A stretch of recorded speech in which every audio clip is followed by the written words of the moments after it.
Talagang kumikilos kayo lahat ng mga ano ha, mga may nilalabag. Pa-press con ka, Singson, ngayon na naglilinis. Tuwing magkaroon tayo ng matinong presidente, kayong mga mayayaman, gusto nyo kayo lang ang yumayaman. Pero mga pinanggalingan naman ng kayamanan nyo ay pera ng mga mamamayan. Ngayon na naglilinis si presidente, kung ano-anong mga pinagsasabi mo dyan, Singson.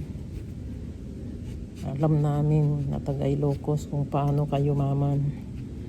Alam namin lahat ng mga pinaggagawa mo. Alam namin kung paano mo inano ang basta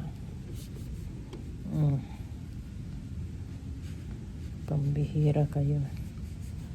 Pero ito lang masasabi ko, Singson at Sara at Duterte, Manalo, alam ko naman lahat kayo nagkakaisa. Mafia.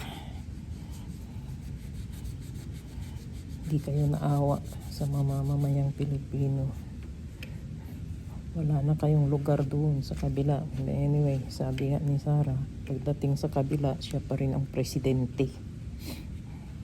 Di na papayag ang Panginoon. Makapangyarihan man kayo dahil mapera na kayo, pero hindi wala magagawa ang pera nyo kung Panginoon ang kumilos.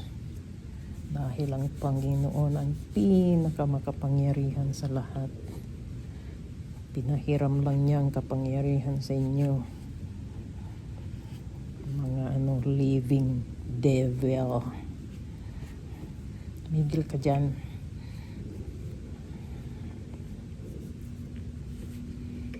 Masyado ka. Too obvious. Gusto niyong paupuin si Sara para lang patuloy ang yung mga pangungulimbat. Masyado. Huwag kayo makinig dyan. Dasal tayo, magkaisa tayo magdasal, protektahan ang ating presidente. Siya ang uupo hanggang kaya niya. Wala nang eleksyon. Hanggang sa malinis niya ang gobyerno.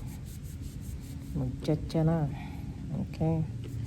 Everybody, please pray. Pagdasal natin ang ating presidente. Dahil itong pag-press ko ni Singson ay iisa lang ang hangarin nila. Yung mapaupo nila, yung kasama nilang lustay.